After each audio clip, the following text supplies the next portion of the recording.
Lola. Lahat ng tao gusto ng komportableng buhay. Yung tahimik, simple lang.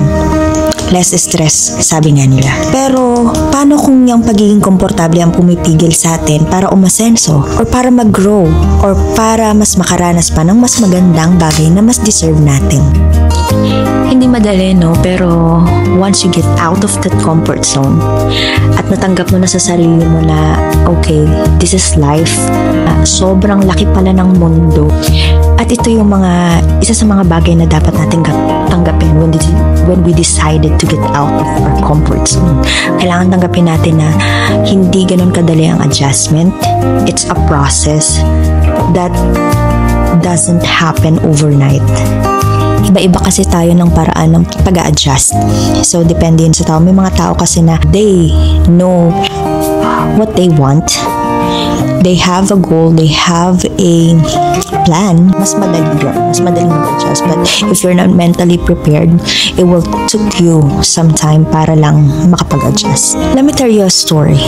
Nung pumunta ako dito sa abroad, it's unplanned.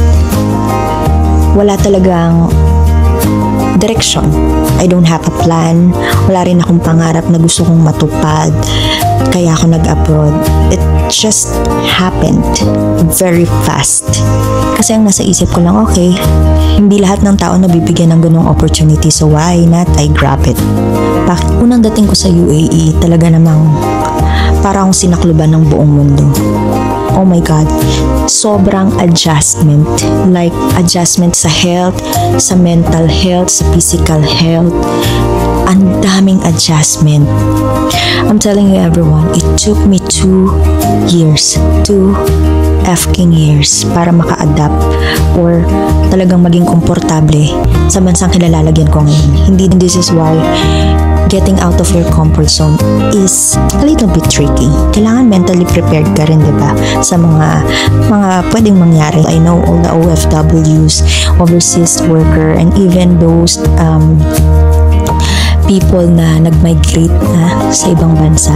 Even you're not a worker, nasa process ka talaga ng pag-a-adjust sa environment. Hindi mawawalan because you step out of your basic life, diba?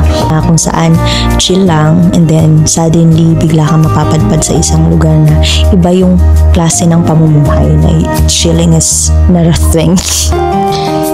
Alam kong mahirap pero hindi mo malalaman kung hindi mo susubukan, di ba? Kayo, ano yung pinaka first struggle nyo when you decided to get out of your comfort zone? That's it for today's video, everyone. Sana nagustuhan nyo and share, follow for more. Thank you so much.